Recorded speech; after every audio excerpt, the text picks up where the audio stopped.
Welcome to the Movies to Watch Before You Die podcast. I am your host, Dylan, along with my cousin and co-host, Gab. And today we are talking about a movie that I am nominating as one that is to watch before you die. I feel like I bungled that a little bit, but that's fine. I'm going to keep going. And it's good. We're talking about a movie from 1997. But before we start talking about that movie, Gab, you can tell the people, why are they listening to us? Well, Dylan, this is like 50 some odd episodes. We're crushing this.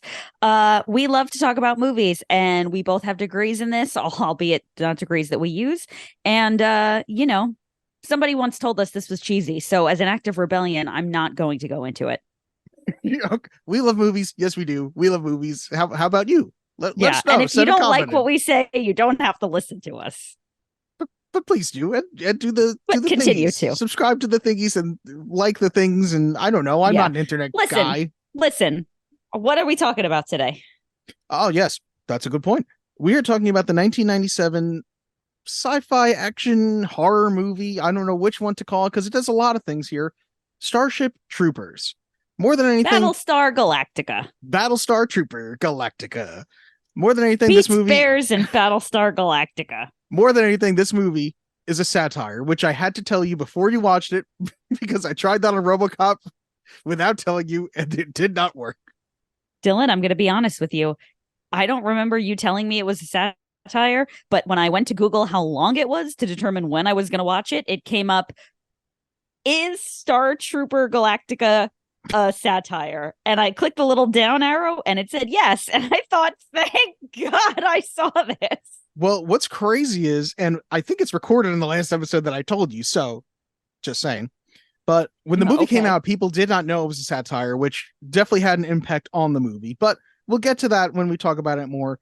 Gab, for now, do you want to tell people what Starship Troopers is about? What's this all been about?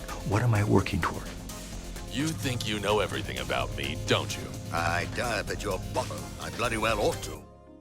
Starship Troopers is a satire, and it is a movie about a group of high school kids that go into the galactic army to fight these bugs that are trying to destroy their galaxy.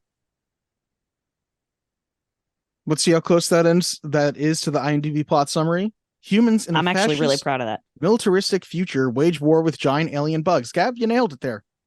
Holy shit. All right, guys, this has been Movies Watch Before You Die. Subscribe, email, bye. I feel like if we had one of those, what is it from back in my schooling days when they had those things where it was like checking if you plagiarize, you would have come up kind of close there. Turnitin.com. Turnitin.com. Thank you. Yeah. I'm too old to remember these things now. My mom uses it frequently. I got a fuckload of taglines. Oh boy! All right, I got taglines out the wazoo. I'm not even asking. Taglines for days. Let's go. Genocide doesn't compare to this. Which both tagline. Wow! I feel like there are 3 billion Jews that would disagree, but okay. Those numbers are off. But we're those not going to get into that. I'm sorry, not a historian. In every age, there's a cause worth fighting for. But in the future, the greatest threat to our survival will not be man at all. Now, the youth of tomorrow must travel across the stars to face an enemy more devastating than any ever imagined. That's a tagline? That's like a tag novel. It's longer than the plot summary. Yeah, what the fuck? Like, that's your elevator pitch, not your tagline. Yeah. Since the dawn of his existence, humankind has ruled the earth. But now, the rules are about to change. Okay. Prepare for battle. Battlestar Troopers. I love that. The paratroopers of the future are here, and their enemies aren't human. No. A new kind of enemy, a new kind of war. Okay. When you battle 6 trillion enemies that will eat you alive, there are only 2 rules. Everyone fights, no one quits. I think it could just be there are only 2 rules. I think it could just be everyone fights, no one quits. Yeah. But fine. I like that. Yeah. The only good bug is a dead bug. So there's an exercise called a dead bug, and it just makes me think of that. So can you describe what the dead bug is? Like, yeah, without, absolutely. Obviously you can't show what it is, but can you tell what a dead bug is? Yeah. So you lay on your back in like a reverse tabletop. So imagine you're laying on your back, your arms are straight up in the air, fingertips to the ceiling, and your knees are facing the ceiling with your legs bent at 90 degrees, right? Are you picturing that? Okay. I'm And picturing then it. you extend, meaning drop your like one arm back behind you, and extend, meaning push the foot forward on the opposite. So like drop your left arm and extend your right leg, and then come back to center, and then do the same thing with the other side, left arm, right leg. I wonder why it's a dead bug. Because you look like a dead bug. You're lying on your back with your legs up in the air like a But you're dead still bug. moving. That's like tipped over ladybug. But I guess that's not catchy. As somebody who lives in New York City, I can tell you that a dead roach often does still, not like dead, like fully dead, but like a roach that has been raided will still lay on its back and move its legs a little bit. And it does look exactly like that. Also, how about this lanternfly problem? I don't know what you're talking about. You know those little red bugs we're supposed to kill? I kill all bugs. I'm part of the Oh, horde. yeah. I'm doing my Same. part. Yeah. You've seen this movie quite a bit. No, it's those little black, like moth looking guys. And when they open their wings, they're red on the inside. They came from Ooh. China. They're Oh, destroying wait. the ecosystem. I just saw one of these actually. I think it might have been the first time I ever saw one of these because I swear to Oh my God, I was in God. the car yesterday with Giselle and it was on my leg and I didn't know what the fuck this thing was. I opened the car Yeah. door and I was like, everyone shut the fuck up for a minute. I gotta get this thing out of here. Like I was like, what the fuck? Like my voice went up so many octaves because I was like, I don't like it. I don't like it. They're like a plague in New York City. They are everywhere. I actually just saw this Instagram post from What Is New York, which like makes fun of the crazy shit you see in the city. And it's like a guy on the subway with one on his hat. You can walk down the street and the government has told us like stomp them out, like kill them. We have to kill them. So you see people walking down the street just angrily stomping their feet trying to kill these bugs. It's really funny.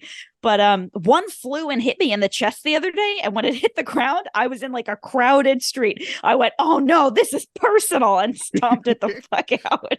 I so badly want now like Eric Adams doing a commercial like, we need people, we need fighters. Honestly, Join up now. It would be so smart for them to do a campaign because the problem is a lot of people are like, but they're beautiful. And it's like, yeah, they're nice looking, but like they're destroying the ecosystem. They do not belong here. So people, and there's also like a group of vegans. And like, side note, I was a vegan for 6 years. Like, I don't want to like speak ill of like a people that I once represented, but vegans are like, we shouldn't kill them. And it's like, oh no, you have to kill them. And so a lot of people are just like letting them live. It would be smart for them to do a campaign featuring this movie to get everybody to like join in the fight and kill them. The vegans are like, let them inherit the earth. Honestly, the vegans are like, but we shouldn't kill. And it's like, oh, what if it was a roach in your apartment? Would you like let it live? I doubt it. You probably got a can of Raid at home like the rest of us. Yeah. Oh, yeah. All right, Gab. We took a break, but there's 4 more taglines. Okay. Oh my God. Okay. You know what? We make fun of the taglines, but the guy who was on taglines for this was like, I'm putting in fucking work. Okay. Nobody say I didn't try. He worked overtime. Forget the insecticide. Bring on the nukes. Lame. You can't step on these ones. Lame. They came to our planet. They destroyed our cities. But on November 7th, they'll learn they messed with the wrong species. They didn't come to our planet. So yeah, nope. This time I'm like, you didn't watch it. Yeah. This fall, TriStar Pictures takes you to the front lines of the next frontier. Nope. I don't know why I went to say it like comedic tagline, like this fall. Like it's a romantic comedy. Rico and the Bug. Okay. We are done with taglines. There were so many of them. Some of them good. Some of them not so good. True. Thanks for the recap. It was that many taglines, Gab. Jesus. Do we want to talk more about what happens in the movie or no? Yeah, I think we should. I think you should give like a brief, a more I almost said more intense, a more in-depth plot summary, just for those at home, because something tells me not a lot of people have seen this movie. Okay, well, there's 2 versions of this. If it's the version where you're not being analytical about what everything means and you're just watching it, you're gonna watch a lot of army guys fight a lot of bugs. Bugs blew up a city, and we're at war with bugs, and these are giant bugs, and we want to kill all the bugs. And we're gonna watch 3 kids who graduate high school, and this is, Is it just the three of them? Well, no, I guess it's technically four if you count Xander, I think is his name or something. Oh yeah, who was like 40 years old. Well, everyone is definitely too old for high school, but it's like Yeah. I still think that's intentional, but we'll get into that more in our opinion segment. But it's basically people joining the war against the bugs. In the more satirical analytical version, it is a perfect fascist society and how that grinds people and what it does to them. Because we Yeah. watch three bright-eyed kids who are learning from the older generation, and by the time the movie is over, and the whole movie takes place in maybe a year, by the time the movie is over, the older generation is dead and they have just taken the place of them, and we are seeing new kids join the war to fill out and just continue this war. And Yeah. if you want to look at it that way, this movie is really about fascism and the cost of violence and the cost of that society. For more actual plot, though, our main character is Johnny Rico, who comes from money but decides to join the war anyway because he wants to be a citizen, which you can only be a Right. citizen if you fight in the army for 2 years, at least. So if you are just a civilian, you do not get to vote, you do not get to have a say, you just get to live in the society.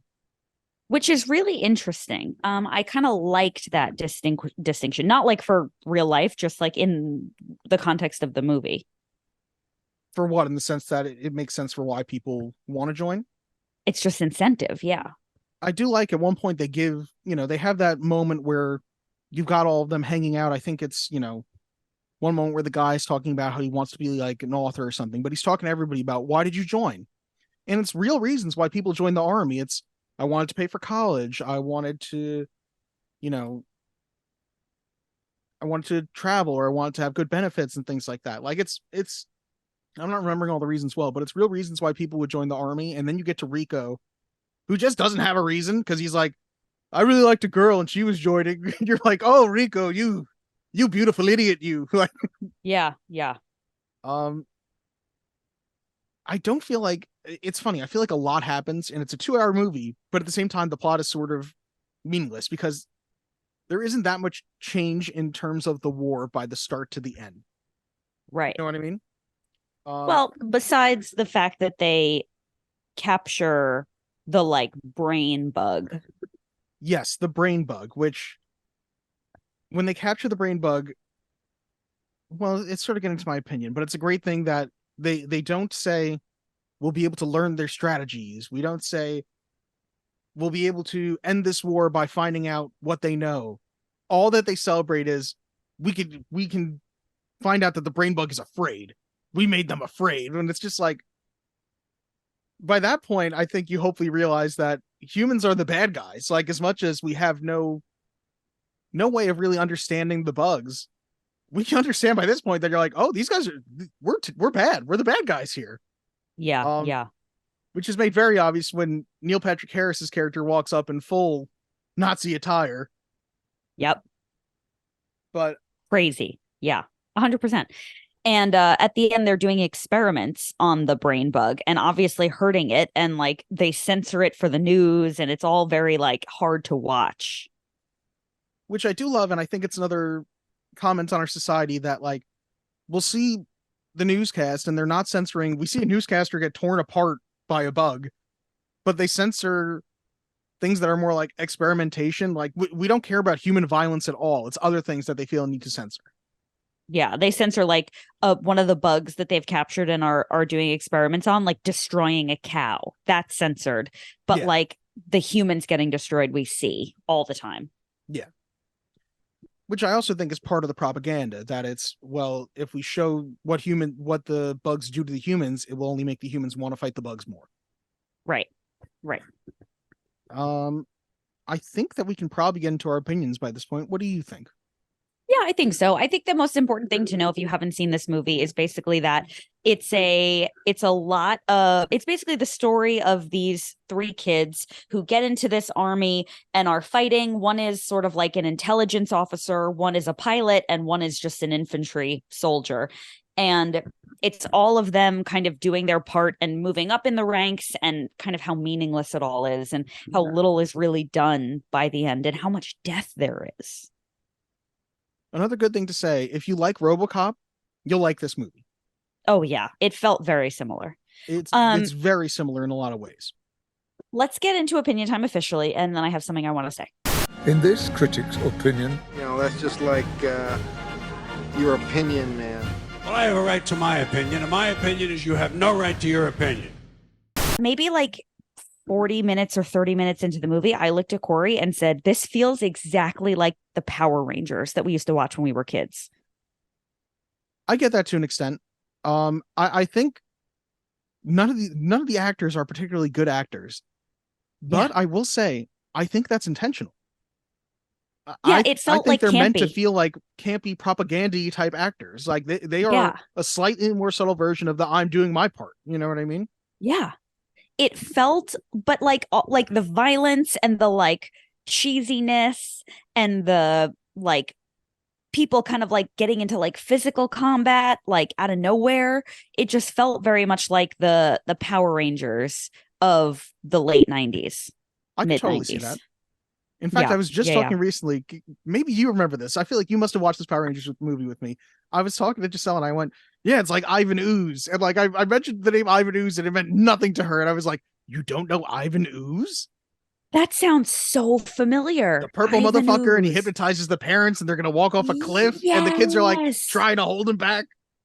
Oh my God. Yes. I haven't thought about that probably since the last time we watched that. I still remember that.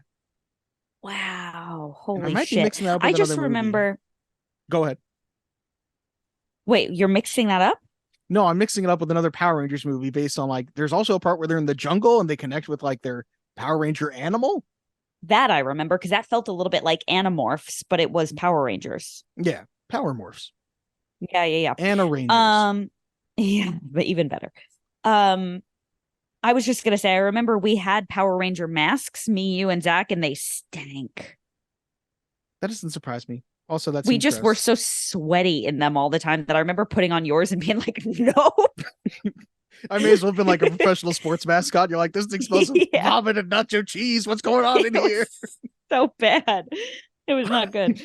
You know what? That's fair. It felt very much like a Power Rangers episode. I guess that's really the only important thing I have to say right now. You can go ahead and take the wheel. I will ask, unlike RoboCop, did this go over your head at all, or like you got it from beat one? So I think because it opens on a very obvious like war propaganda film, it was very clear to me that like, okay, this is obviously propaganda. I definitely didn't hurt that I had seen that they said it was a satire, but I think I would have figured it out one way or the other just because of how heavy-handed the propaganda was. However, I felt like up until the end, when, as you stated, Neil Patrick Harris is in like full Nazi attire and they're torturing this like bug, that they kind of give like a very almost like human set of eyes to, or like multiple sets of eyes that you can see it's very scared and you kind of almost feel like sorry for this creature.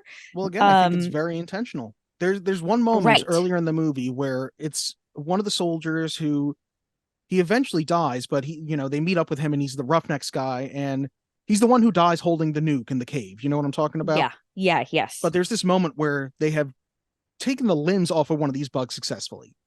And it just shows just a shot for like a second or two where you just see the eye of this bug.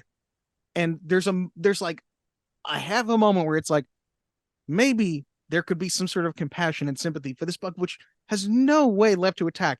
And he just starts shooting for like 30 seconds until he is covered in the blood of this thing. Like, you want some, get some. And it's just like, whoa. Like, yeah. It's like, it's obviously dead and he's just covered in the guts. It's really gross, but it does lead to like a moment of like, I can't help but feel compassion for this creature. Like, it just doesn't seem like we need to go that far. But I think that up until that point, I was like, what is the point they're trying to make?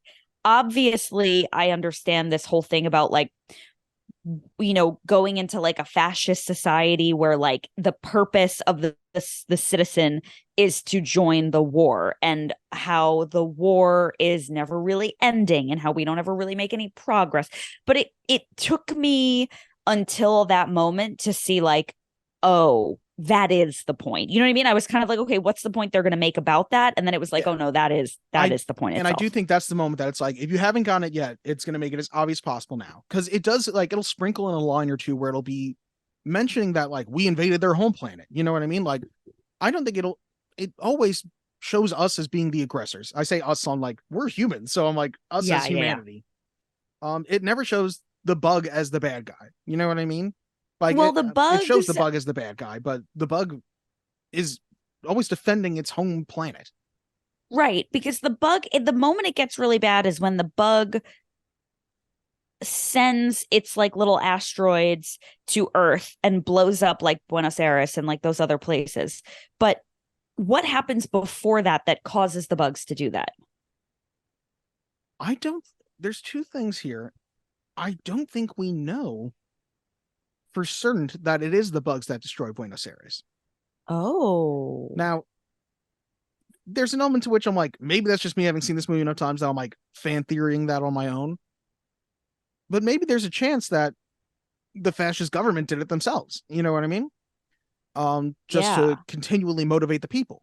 Although now I feel like I sound like 100%. A truther, like Buenos Aires was an inside job.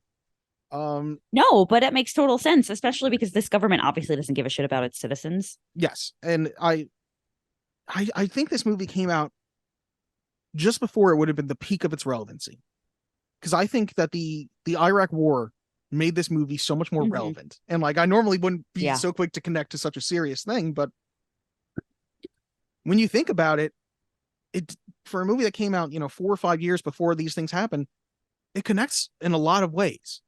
And the only thing that doesn't connect is it didn't go far enough that you would eventually get to a part where some of these citizens are starting to realize, like, what is this all for? You know what I mean? Yeah. And you never get to that point. These people are vapid. They are stupid. They are just like war, war, war over and over again. Yeah. But it really does feel like, I remember in 2002, we were all like, go America. You know what I mean? We're bringing freedom. Yeah. And it's like, oh, we're the bad guys. Especially where we are, because it's really funny. Like, I don't want to get in trouble, but I'm going to generalize the middle of the country here. People tend to be a little bit more like pro-military, like pro-America. And I think coastally on the East Coast and the West Coast, we tend to be a little bit more like, well, like, are we sure? Is this a good idea? Like, there's just a little bit less, like, the military is not really like as important in our culture necessarily as it is in the middle of the country. And even here, I remember we were all like, America, like, God bless our troops. We love America. And it was so like overwhelming in our society. Like, my parents never had an American flag flying off of our house. You know what I mean? And then it was like every house in the neighborhood had an American flag. And then like after a couple of years, it was like, oh, like this maybe we went a little far here. Yeah. I mean, I think it took a long time, but yes, there were years where it was, we generalized and stigmatized other people to further our belief in ourselves. And we used this attack on ourselves to further this belief that what we were doing was right. And it lines up very well. I also think in an unfortunate way, it lines up with a lot of the older generation, a lot of the veterans that we see throughout this movie. Pretty much anyone older than Rico, Carmen, and Neil Patrick Harris, I don't remember what his name is. Yeah. Is either missing a limb or has been maimed in some way. You know what I mean? Yeah. Like, everyone. You know what I mean? His teacher has been blinded in some kind of way that it's like was acid shot in her face. The guy at the desk is missing, like, there's a guy at the recruitment desk who's missing an arm and both of his legs. His teacher's missing an arm. Like, people are fucked up from this war, and it just keeps going. Yeah. And it's so funny because why can't I think of the actress's name? I always want to say Brooke Shields, but it's not Denise Brooke Shields. It's, thank you, Denise Richards. Her character is like really smart and does really well on her exams and is so excited to like join the fight and be a pilot. And it was like, you saw all of these other men, and obviously that one female teacher, but a lot of these men missing all of these limbs and really just roughed up and like very what's the word I'm looking for, like just jaded and whatever. And like she's so excited to join this fight, and she's like, I'm just really looking forward to doing my part. And it's like, girlfriend, you're gonna get fucked too. And none of them ever think that or foresee that. And it goes back to also what they're being taught, because when they're in that class with, I know he ends up being like, the lieutenant or whatever his name is, but with their teacher, you're not really paying attention to it, because what you're paying attention to is Rico sending the drawing of him and her kissing and trying to like see if she's into it. But what he is telling them in that lesson is like, there's nothing more important than violence. Like, what is our society based on? Violence. You know what I mean? Like, he literally makes a comment like, what would the people of Hiroshima say about that? And it's like a fuck you comment, because Hiroshima got wiped out. You know what I mean? It's like, holy shit. I do think if you want to get into something like less serious than like major war propaganda, fascism, I think it's so interesting, the love square that goes on in this movie. And wild. How no one wins. No one gets what they want. You have Rico, who is in love with Carmen, who is very meh on Rico. Yeah. You have Carmen, who is in love with Xander, who does like Carmen. You have Diz, who is in love with Rico, and Rico's not really caring that much about her. Finally, you get to a point where Rico loves Diz, or seems to care about Diz, where Carmen and Xander are together, and then Xander and Diz both die, and you end up with Carmen and Rico back together, and it's like, oh well. You know what I mean? Like, nobody ends up like, it's a happy ending in this movie, but there's nothing really happy about the way this movie ends. It's true. And you also can tell that they're both gonna die soon anyway. It like doesn't matter. Like they're both gonna die, or they're all gonna miss their limbs and whatever. And it's like it's just gonna keep rolling on and nobody is gonna be safe. I can tell you that there are at least two, because I've seen two of them, straight to video sequels to this movie. Oh yeah, I saw that they were available on Amazon. Oh, excuse me. And I will give a shout out to my friend Ian, who is the only person I know who had, besides me now, who has actively watched these, and this is literally his favorite movie.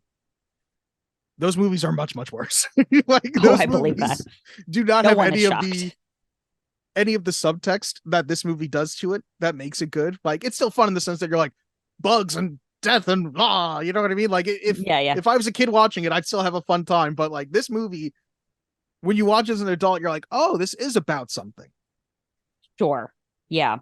To kind of change the subject a little bit, I would love to talk about how really good the graphics were. And I guess I assumed this was an 80s movie just based on the selection that you typically have. But when I realized it was 97, I was like, okay, I guess that makes a little bit of sense. But like the graphics were so good. And I want to talk a little bit about like the practical effects or the lack thereof, or what have you. Or maybe I watched like a remastered version. I'm not sure, but it was like surprisingly really good. Which again, Gab, if you watch the straight to video sequels, you would think like they could reuse a lot of elements. No, it looks bad. So some of these things you're like, oh god, it's the same. Like, it'll, in some of the sequels, they had the exact same bug as you see, like the main infantry bug, I guess you would call it. Yeah. And it just looks so bad. But you know what? They actually built some of those bugs, like the brain bug at the end.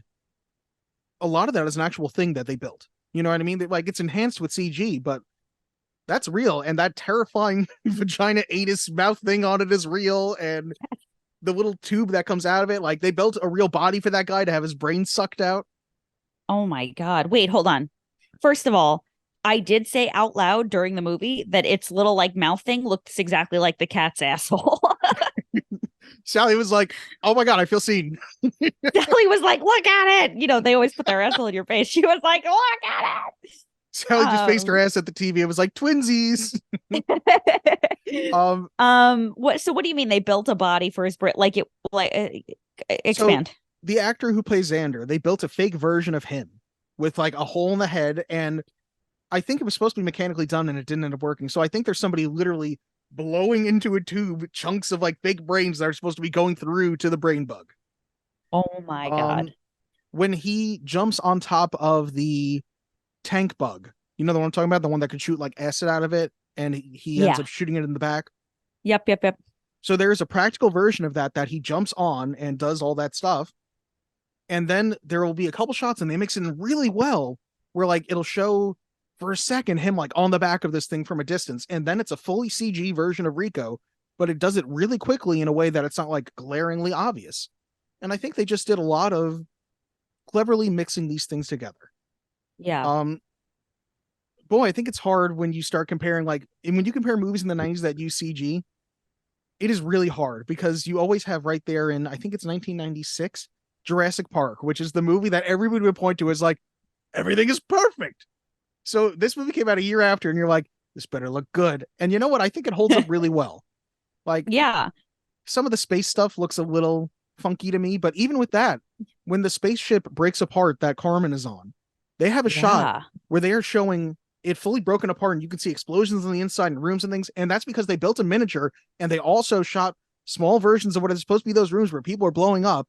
And like they put all those things together so that you could see all of that happening at once. You know what I mean? It's a lot of attention to detail. That's what I think. Yeah. It was great. I was really impressed. And I think it did have that sort of cheesy like propaganda feel when it needed to. And I think it definitely had that cheesy sort of like this is a satire when it needed to, but also when it was going to take you out of the reality of the movie, if it weren't done well, it was done well. Well, I think the movie never gives you a chance to be laughing at it because the movie is like laughing at itself. So you're always laughing with the movie. Like the movie knows when it's being ridiculous. Yes. Yeah. Which I think is important. You know what I mean? It's 100%. Like The Room, we're laughing at. This, we are laughing fully with it. You know what I mean? Side note, comparing it to RoboCop, not a whole hell of a lot of squib usage. No, there's flying limbs. There's arms melting off. Like it's not. Yeah, but that's not a squib, squibs, Dylan. No squibs are RoboCop squibs, Gab. Yeah, I mean, when I think of a squib, I think of a blood packet. I was watching Air Force One recently, which we'll probably never do it on here, but I like Air Force One. Okay. It is basically Die Hard, but it's the president on Air Force One as John McClane. It's the Nelly song, right? In my Air Force Ones. No? Okay. No, unrelated. Okay. Not the shoe? Oh. But I acknowledged when I was watching it, I was like, wow, there's some really good squibs in this. Not RoboCop squibs. Yeah. No, nothing is a RoboCop squib. The moment that really had me like, I'm in now, let's fucking go, was the moment where they're doing the simulated training with real gunfire. And the one guy is like, my helmet's kind of fucked up. And Rico's like, oh, let me see. And then he ends up getting, or somebody gets shot in the head or whatever. I was like, no, it was crazy. It was a big moment in my house. That guy gets shot in the head. He is down on the ground and you have Rico go, medic. It's like, it's over. There's no medic. You know what I mean? Humpty Dumpty, you're not putting it back together. Yeah. Coroner. Yeah. Yeah. I think it's also really cool that, I don't even know if you realize it, the guy who was their trainer during that time, the one who throws the knife in the guy's hand and all that, he comes. Did you recognize that it was him at the very end? Who they were like, Zim caught the brain bug. Yeah. Which I think that is such a cool thing that like I didn't even remember. Did you also? Did I also notice the thing I'm pointing out? No. Did you also notice that that's the voice of Mr. Krabs? And Lex Luthor from the DCAU? Of course I did. Mr. Krabs. And Lex Luthor. No. First of all, how is it not Lex Luthor? Luthor is ER, Gab. It's OR. Oh, God. Well, anyway, it's definitely KRABS. Is it this or that, or is it this or that? You know, every Wednesday I have to take the F train into Brooklyn to teach at Lifetime. I teach CrossFit at Lifetime. And there's a stop on the F train that's East Broadway. And I think of you every time going East Broadway. So I don't trust how you say shit. I feel like I got that from my grandma because she says you shit probably like that. did. And she can't say Patriots. She knows I'm a huge New England Patriots fan. She goes, "How are the Patriots?"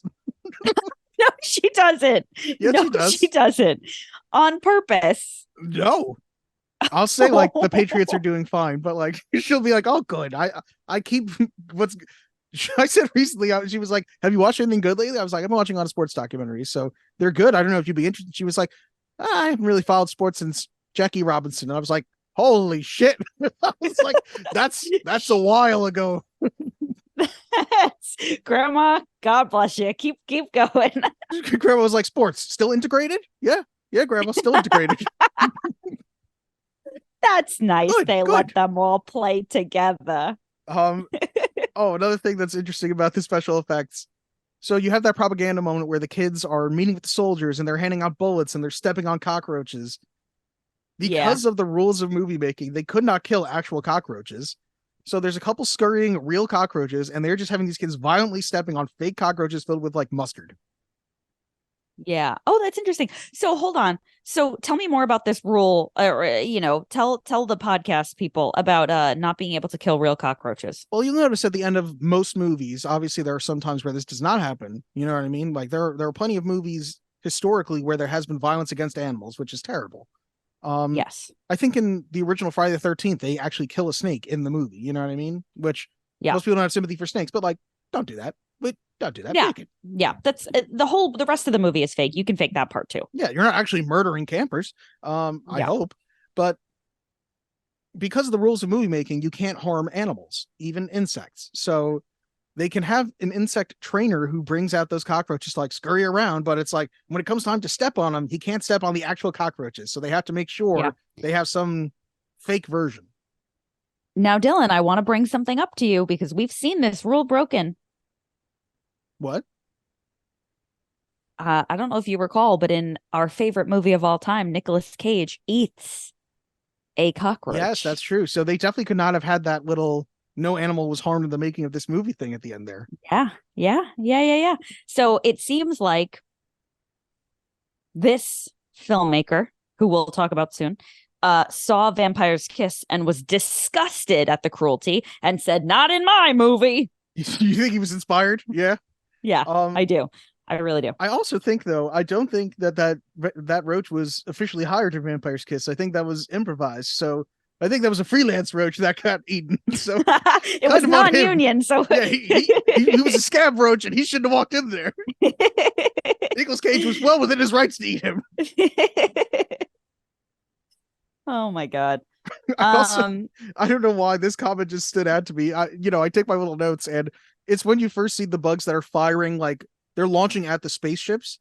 And I went, damn, that ass is firing a space gun. Like you just see like boom, like it's just thrusting its ass out into the air like rockets. It's crazy. I loved when the captain of the spaceship was like, "Oh yeah, it's just a little light fire." And then it was like, "Oh no, it's heavy fire. Someone made a mistake." And it's like, what, we just thought the enemy was gonna like be shooting like blanks into the air. You know what I mean? Like what? Yeah, like what was this, just like the practice round? Did we have a duel scheduled for tomorrow? Like, aren't we at war? I do like also the bugs set a trap at one point in the movie, and it's that moment where they like waltz into that little fortress thinking everything's gonna be fine, and they're like, "Oh fuck, we're surrounded." Yeah. Which also coincides with my favorite line in the movie, which is Michael Ironside, the teacher character, going, "They sucked his brains out." Like he just says it. I'm like, kudos to you, sir. You have earned your paycheck with how seriously you delivered that line. Like not a hint of like, this is funny. Yeah. He was in deep. Yes. Yeah, I think that it is so captivating because while you're watching this war unfold, you just notice that like every time the bugs come on screen and the bugs are attacking the people, it feels like there are more and more and more of them. And it just never feels like the humans are making any progress at all. In fact, you see so many people die and you just never see like us making any progress. It feels like, doom is inevitable. It's also like you would think that we would have better weapons by this time in the future. And not at all. It's the same old, gun warfare that we have. And every time they are fighting a bug, it takes like an unlimited amount of ammo, like a preposterous amount of shooting to defeat one bug. Like it's crazy. The bugs are clearly much more advanced in terms of warfare. and there are trillions of them. You know what I mean? Yeah. And they really do. Every time you see a group of bugs come, it's like there's more and more and more. And it takes a million guns. I mean, not even just like a million bullets. You have to have 3 or 4 people shooting at one bug. There are so many of them, and the bugs can just fuck you up. They like stab you, they can slash you, like they're just like walking knives that also shoot things. Like there's just there you watch these battle scenes, and it kind of, you watch Game of Thrones, right? Yeah. Do you remember the Battle of the Bastards? Of course. Where Jon Snow is surrounded and you're just like, it's over. There's nothing that he can do. And obviously, you know, another army comes, a spoiler alert for Game of Thrones, another army comes in and helps him, and, you know, the Knights of the Vale, whatever. But like, you're watching it, you're like, there's no way. And that's how it feels watching these bugs. Shout out Game of Thrones. I guess. What do you like better, Game of Thrones or Breaking Bad? Breaking Bad. Okay. See, I'm more likely to rewatch you. Game of Thrones, but I think Breaking Bad is much better. I agree with you. So here's the thing. I wanted to do a rewatch of Game of Thrones, and Corey joined me. So actually, Corey had never seen either, but he watched all of Game of Thrones with me, and he loved it. We were in deep, and we watched the entire thing. We started House of the Dragon and kind of fell off. We weren't really into it, but love Game of Thrones. I think that was happening while you and I were podcasting in the beginning of this podcast. Yeah, House of the Dragon, I do think is good by the time you get like to the end of the season. I think you should. Yeah, give it another go. Maybe we will. We fell off for a little while, but I love Breaking Bad. I've only ever seen it one time through as it was happening live. I don't remember a lot of the details, but I'm like, I keep saying we have to watch Breaking Bad. You would love it. It's better than Game of Thrones. It's so good. And I got my mom to watch it. My mom doesn't watch shit. My mom will watch the Mets games and like Jeopardy, and that's it. And my mom was obsessed. She was watching it like on the treadmill. It's so good. And we're inundated with 90 Day Fiance right now. Similar, but like, no, they're not. They're both very good. You know what I mean? But Game of Thrones is that show that like by the time you get to a season finale, you're going to see somebody die. You know what I mean? You're going to see like massive warfare. You're going to see amazing sights. But Breaking Bad is just like, this story will blow you away. Which it's just so well written. Yes, they're both very impressive. Very recent show that I'll recommend real quick because I just watched it on HBO Max, which I'm still calling it HBO Max, whatever. Fuck you, Max. Yeah. Telemarketers, which is like a 3-episode documentary, and it's so good. Yeah. Oh my God, I want to see that. I love those documentary series. Like, I actually watched the one on the soror, the Bama Rush, which I didn't really care for, but I just love a documentary. I'm like, tell me what happened. Especially when it's like, I just need an hour and a half or it's just a couple episodes. I'm like, yeah, I'm in. Yeah. No, I want to watch that really badly. We watched Wolf of Wall Street not that long ago, and Corey loved it. He had never seen it. And I feel like the telemarketer documentary is very similar to like that era of what was happening with the Wolf of Wall Street. It's like if you took Wolf of Wall Street and instead of making them super rich, it's just from like the scummy penny trade guys. You know what I mean? Yeah. It's the way lower tier. Yeah. Yeah. But where was I about Starship Troopers? Battlestar Galactica. Battlestar Trooper Galactica. Did it make you think of RoboCop at all while you were watching it? Oh my God, 100%. I do feel like there's only like, if there's 2 things that I would say are not perfect about RoboCop, maybe it's obviously the guy falling at the end of that movie. Like that puppet looks real bad. And it's the Ed 209 thing, the stop motion on that looks bad. Yeah, and I'm like, it does. by this point, if they just redid those 2 things, they could make that movie perfect to me. You know what I mean? Yeah, I agree. Because I think they nail pretty much everything. Because special effects wise, since we were talking about that a minute ago, they even show them shooting stuff in the cockpit, and they have like this whole cockpit area of the spaceship built, and they'll show them having lights pass over in front of the green screen just to have shadows go up on them so that they can then, when they do the special effects, have things pass. So that they can then, when they do special effects, have things pass in front of them and have it look more natural because you actually see the effect of it passing them. You know what I mean? Yeah. Yeah, I was very impressed with all of the special effects, even for, you know, the time period that it was in the late 90s. Obviously, like I said, I expected it to be the 80s because you picked it. But even for 97, I was like, damn, this looks really good. There's a lot of war lines in the movie that I like in general, too, which there's a lot of facts for me to get to. But I do love everyone fights, no one quits. Don't do your job, I'll shoot you. And come on, yeah. do you want to live forever? Which I think is a real line. I think that might be my facts that like a real soldier said at some point, which I'm like, not the guy I want to be following. Like, but okay. Yeah. I thought that too. I was like, maybe not forever, but like more than, the next 3 days. I'd like to have lunch tomorrow at least. Like, Yeah. Honestly. you're in until you're dead or until I find somebody better. Yeah. I think that is most of my opinions, but overall, Yeah. just really good satire, I think, of the war machine and propaganda and things like that, which even just talking about Air Force One recently, because that's a movie that obviously needs some access to like military assets. It's very much there's propaganda about like America is great and moral and right. And it's like, Right. you feel it. You know what I mean? After you watch a movie like this, you feel that more when you watch some other movies. Yeah, 100%. Side note, you remember in school when they used to make you say the Pledge of Allegiance every day? Number one, do they still do that? I don't know. I'm gonna ask my brother. I was gonna say I couldn't even remember turnitin.com. You know what I mean? Yeah, that's true. Yeah, you're it's been a while for you. I'll ask my brother. I'll text him right now. I up until maybe like middle school, I thought the words to the Pledge of Allegiance were I pledge allegiance, blah blah blah blah blah blah, and to the republic for which it stands, war nation, under God, indivisible. I really thought it was war nation, and honestly, based on everything we were learning in history class, I was like, yeah, we are a fucking war nation. But that does also sound kind of metal, like war nation under God. Like, but I mean, yeah.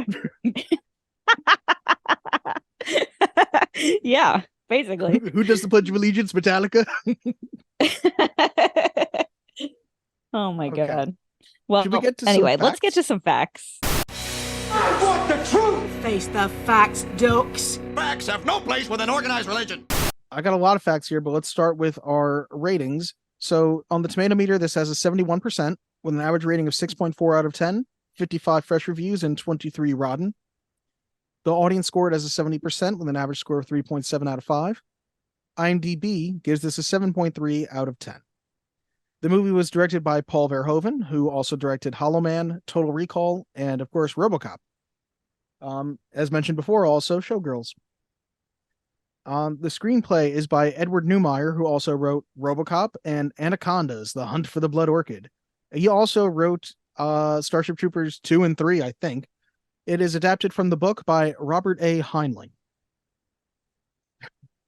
This is where I'm going to get to the story, but it's like there's a lot of people who are not in a lot of good things. The movie stars Casper Van Dien as Rico, who you may know from Alita: Battle Angel, The Dog Who Saved Christmas Vacation, and Dracula 3000. Dina Meyer as Dizzy, who you may know from Saws 1 through 3, Dragonheart, and Johnny Mnemonic. Denise Richards as Carmen, who you may know from The World Is Not Enough, Wild Things, and Love Actually.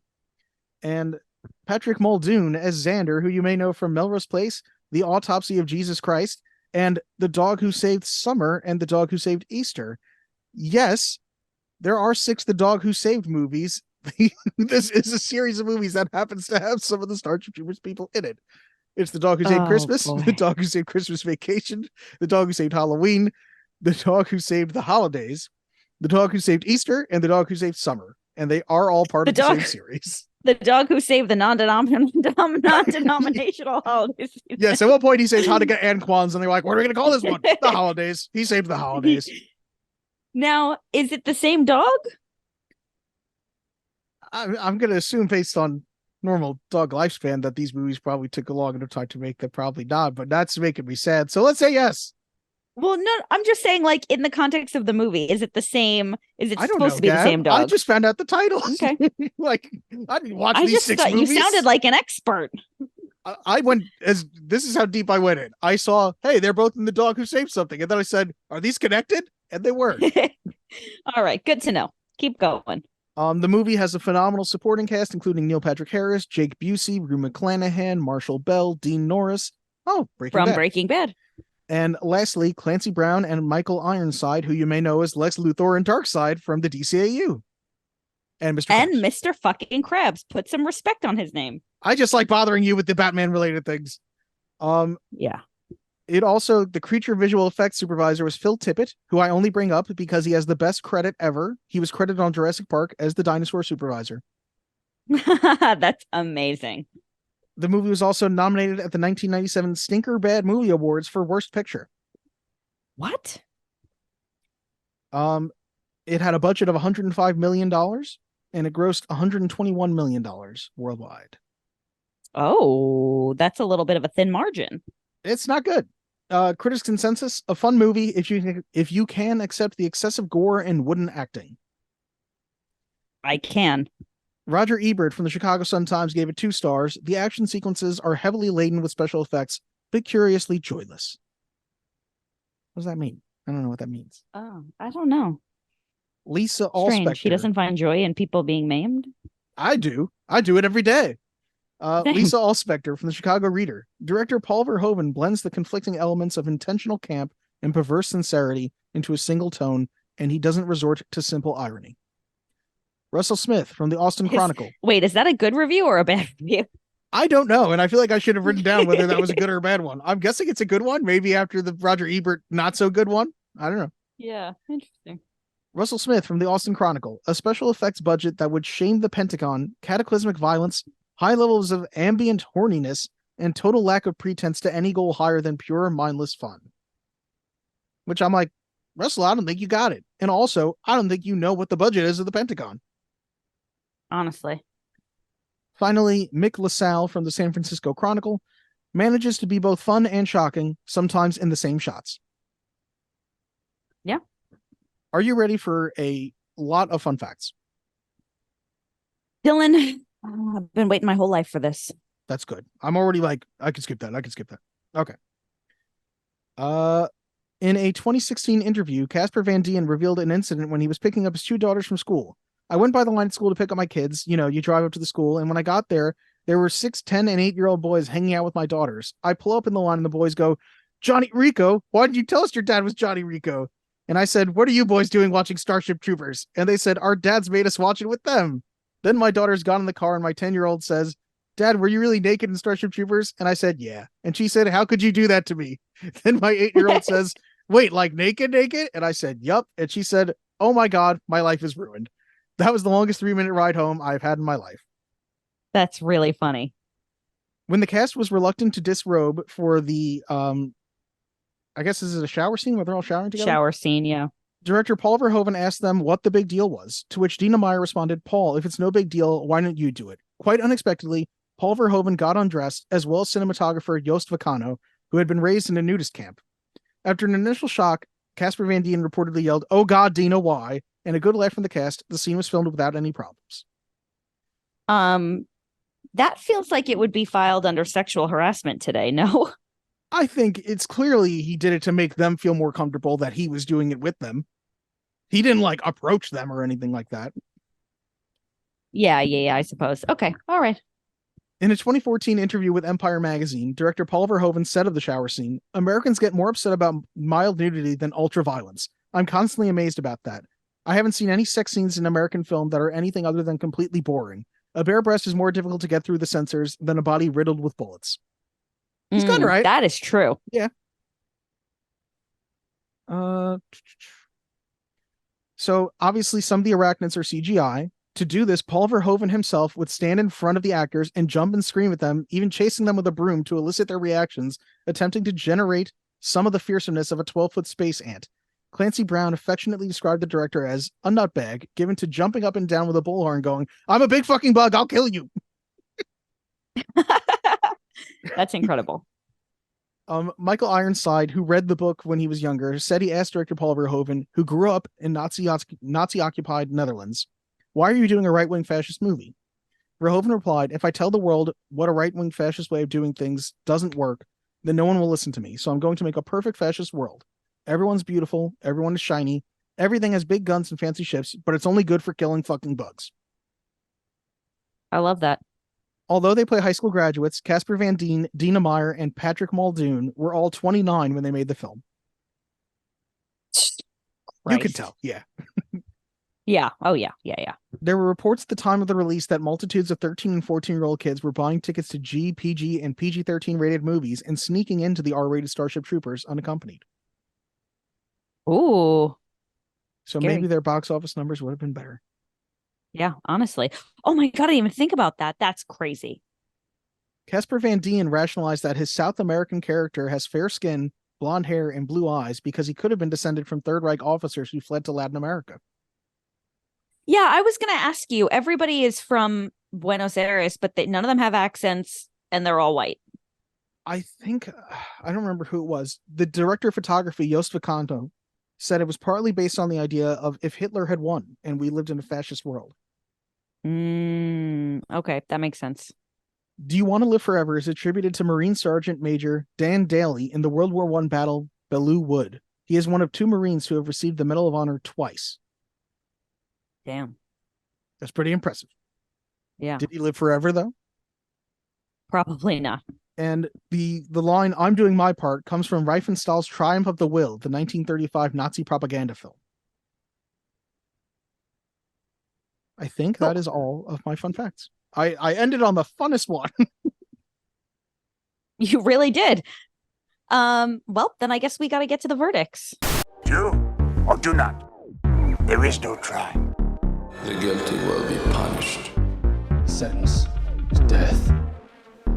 I feel like the tenor, the tone here is kind of going my way, but I'm still not certain of it. So obviously I will go first, this being my movie. I do think Starship Troopers is a movie to watch before you die. I think it is a smart movie about something stupid. If you look at it on the surface, it's not the best actors. It is just a story about people fighting a lot of bugs. But if you're willing to look a little bit deeper, there is definitely a message in here. There is definitely something to be seen and to be acknowledged. And I think if you don't want to look deeper, it's a fun watch even then. So I would say it as a movie to watch before you die. Gab, what say ye? Well, Dylan, I will say that generally speaking, this is not really my genre. I don't really care for like the excessive gore necessarily. I don't really care for like the war stuff and the battles and the like whatever. I'm very grateful that I knew going in was a satire. Although I will say, I think based on the RoboCop disaster of 2023, I will probably never again not understand what a movie is satire, but that's neither here nor there. Okay. I was drawn in from the beginning because it was such an interesting concept, and I was so intrigued by this whole like becoming a citizen only if you serve, and how interesting it was because it was very clear to me that if you serve, there's like a 99% chance you're going to die or be severely maimed. So like, who gives a fuck about being a citizen? Wouldn't you rather be alive? Like you only get citizenship if you live, you know what I mean? Yeah. So I was really drawn in by that. And, it was campy in a way that I enjoyed. And I was really excited to see how it all unfolded. Once we lost that first person in that gunfire, I was like, damn, motherfuckers are going to be just dying left and right. Like, and it did continue to happen. Like you'd have a character you liked and they would just get wiped out. And I was really excited. And by the end of the movie, I was like, all right, I feel like I understand where this is going. War is bad. Fascist society is bad. The war machine is a never ending losing battle, blah, blah, blah.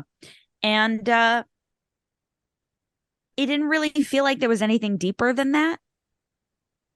I thought about it for a while. The version is our enemies are never as evil as we think they are, and we're never as good as we think they are. I don't know if I said that right, but I would say that's the depth of it. Yeah. And I'd agree with that. And I think you're right. So that being said, I really enjoyed it. I agree. Movie to watch before you die. Wow. Shock of all shocks. Put it in the books. Put it in the books. I put it in the books to believe. Yeah, I really enjoyed it. It did everything right. It was a fun 2 hours. I enjoyed it. It was exciting. You know what, though? I'm going to say this still. In fairness, I love Star Wars. And exactly in the way that I hate animation, apparently, and I don't seem to like buddy cop movies, I do like space. I will say there's a moment where they're like, girl in a warp drive. And I was like, this looks like a way shittier version of Star Wars. Like I was like, it didn't look terrible, but it just looked like slightly worse version of Star Wars. There were definitely some moments where I was like, how come in the 70s they did this better? I think there is always an aspect of, and to me, it's why I love some older movies that they really had to fucking do shit. You know what I mean? There is no computer that can like hope to help you in 1977. Yeah. Wow. Well, I am shocked. I liked it, and I'm added to the list. Ian, if you're listening, we got it. We did it. I feel like I should dip out of here and take my win before it gets taken back. Honestly, take your win. What do we say at the end of these things, Gab? Well, write us an email at movieswatchbeforeyouDie@gmail.com. Make sure you subscribe, follow, all of those things. You can send us a voice note at anchor.fm/movies to watch. And, I'm always accepting Venmos. Thank you for listening and join the cause. Thank you for listening. Join the cause and kill the lantern bugs, little red guys. Stomp them out. The only good lanternfly bug is a dead lanternfly bug. My mother always said violence never solves anything. Really? I wonder what the city fathers of Hiroshima would say about that. You. They probably wouldn't say anything. Hiroshima was destroyed. Correct. Naked force has resolved more issues throughout history than any other factor.